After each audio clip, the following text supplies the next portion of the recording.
नमस्कार दोस्तों, स्वागत है आपका अपने पसंदीदा चैनल मैथ्स कैनन पर। क्या आप जानते हैं जिस शून्य के बिना आज का गणित और कंप्यूटर की दुनिया अधूरी है, उसकी खोज किसने की थी? या फिर दुनिया को सबसे पहले किसने बताया था कि पृथ्वी गोल है और सूर्य के चक्कर लगाती है? नमस्कार दोस्तों, आज के इस वीडियो में हम बात करने वाले हैं प्राचीन भारत के सबसे महान वैज्ञानिक, गणितज्ञ और खगोल शास्त्री आर्यभट्ट के बारे में। आज के इस वीडियो में हम जानेंगे कि कैसे हजारों साल पहले बिना किसी आधुनिक टेलीस्कोप या कंप्यूटर के उन्होंने ब्रह्मांड के ऐसे रहस्य सुलझा लिए थे जिन्हें देखकर आज के वैज्ञानिक भी हैरान रह जाते हैं। बने रहिएगा वीडियो के अंत तक। आइए सबसे पहले बात करते हैं आर्यभट्ट कौन थे और वे कब के थे। इतिहास के पन्नों को पलटे तो पता चलता है कि महान गणितज्ञ और आर्यभट्ट का जन्म लगभग 476 ईस्वी में गुप्त काल, जिसे भारत का स्वर्ण युग भी कहा जाता है, के दौरान हुआ था। उनके जन्म स्थान को लेकर इतिहासकारों में थोड़ी बहस है, लेकिन उनके अपने लिखे ग्रंथ आर्यभट्टीय के अनुसार उन्होंने अपना समय कुसुमपुर, जो वर्तमान में बिहार की राजधानी पटना है, जिसे तब पाटलिपुत्र भी कहते थे, में बिताया। माना जाता है कि वे प्रसिद्ध नालंदा विश्वविद्यालय से भी जुड़े हुए थे, जो उस समय शिक्षा और विज्ञान का सबसे बड़ा केंद्र था। दोस्तों, मात्र 23 वर्ष की आयु में उन्होंने अपने ज्ञान और शोध का ऐसा निचोड़ निकाला जिसने दुनिया को चौंका दिया। आर्यभट्ट की सबसे बड़ी उपलब्धि है उनकी महान पुस्तक आर्यभट्टीय। सबसे हैरानी की बात यह है कि गणित और खगोल विज्ञान से जुड़े इस बेहद कठिन ग्रंथ को उन्होंने कविता के रूप में लिखा था। इस ग्रंथ में कुल 4 अध्याय हैं।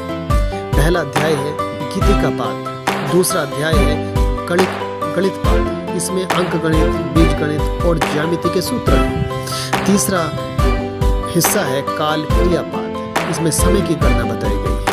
चौथा हिस्सा है गोल पाठ, जिसमें खगोल विज्ञान, ग्रह और तारों की स्थिति के बारे में उन्होंने बहुत रोचक तरीके से समझाया है। जब यूरोप के लोग दुनिया को चपटा मार रहे थे, तो आर्यभट्ट ने इस किताब में गणित का इस्तेमाल करके ब्रह्मांड को समझने का रास्ता दिखा दिया था। अब बात करते हैं उनके गणित के योगदान की, जिसने पूरी दुनिया की सोच बदल दी। शून्य की खोज।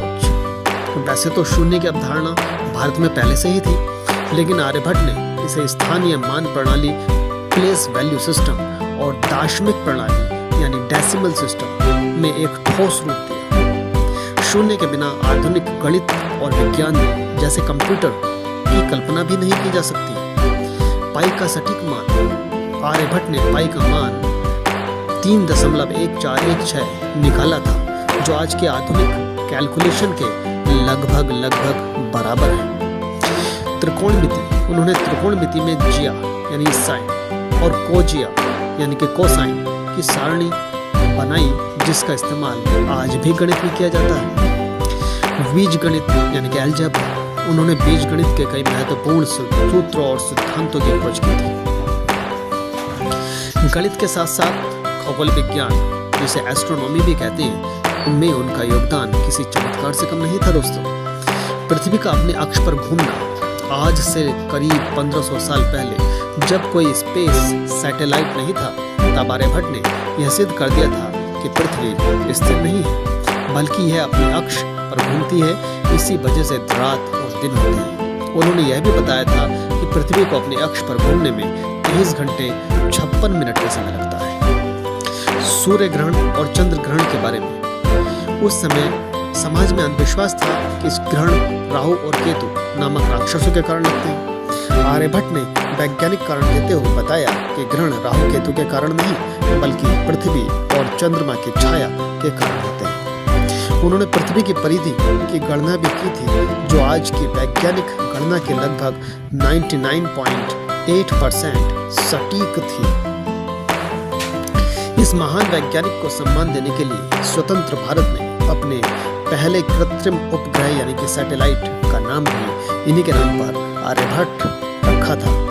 यह पूरी तरह से भारत में डिजाइन किया गया था और इसे 19 अप्रैल 1975 को सोवियत संघ की मदद से अंतरिक्ष में भेजा गया था। इतना ही नहीं, भारत सरकार ने 1976 से 1997 तक जारी किए गए 2 रुपए के भारतीय नोट पर भी आर्यभट्ट उपग्रह की तस्वीर छापी थी। आर्यभट्ट सिर्फ एक व्यक्ति नहीं है, बल्कि भारतीय ज्ञान और विज्ञान की परंपरा के सबसे चमकदार सितारे थे।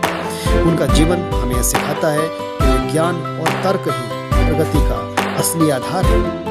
अगर आपको आज का यह वीडियो ज्ञानवर्धक लगा हो तो इसे लाइक करें और अपने दोस्तों और परिवार के साथ शेयर करें।